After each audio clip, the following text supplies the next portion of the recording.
আওয়ামী লীগের দোসররা দেশের ব্যবসা বাণিজ্য দুর্নীতি ও দলীয়করণ করে ধ্বংস করেছে। এখন দেশের অর্থনীতিকে সুদৃঢ় করতে ব্যবসায়ী সংগঠনে সৎ নেতৃত্বের প্রয়োজন বলে জানিয়েছেন বিএনপির স্থায়ী কমিটির সদস্য আমির খসরু মাহমুদ চৌধুরী। নিজের বাসভবনে বুধবার সকালে চট্টগ্রামে বঞ্চিত ব্যবসায়ী ফোরামের উদ্যোগে সিএনএফ ব্যবসায়ীদের সঙ্গে মতবিনিময় সভায় তিনি একথা বলেন।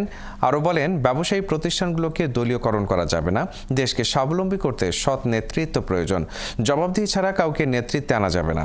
আগামী দিনে নির্বাচিত সরকার দেশের মানুষের আকাঙ্ক্ষা পূরণে কাজ করবে বলেও জানান তিনি।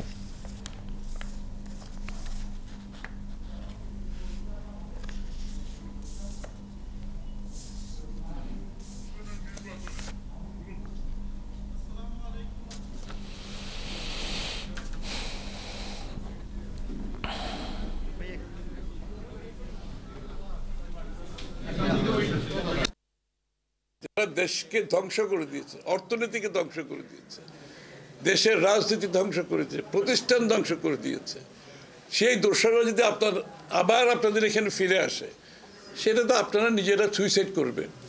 সুতরাং এই জন্য যে অবস্থান আপনাদের নেওয়া দরকার, সে অবস্থানটা আপনাদেরকে নিতে হবে। কিন্তু ওই শেখ হাসিনা যেরকম উন্নয়ন বলতো, এরা সংস্কার বলতেছে। আরে সংস্কার তো বহু আগে দিয়ে দিছি আমরা। তোমরা কি সংস্কার করবা? সংস্কার করতে হবে জনগণের মতামত নিয়ে, জনগণের ম্যান্ডেট নিয়ে, পার্লামেন্টের সংস্কার। এর বাইরে আবার কিসের সংস্কার?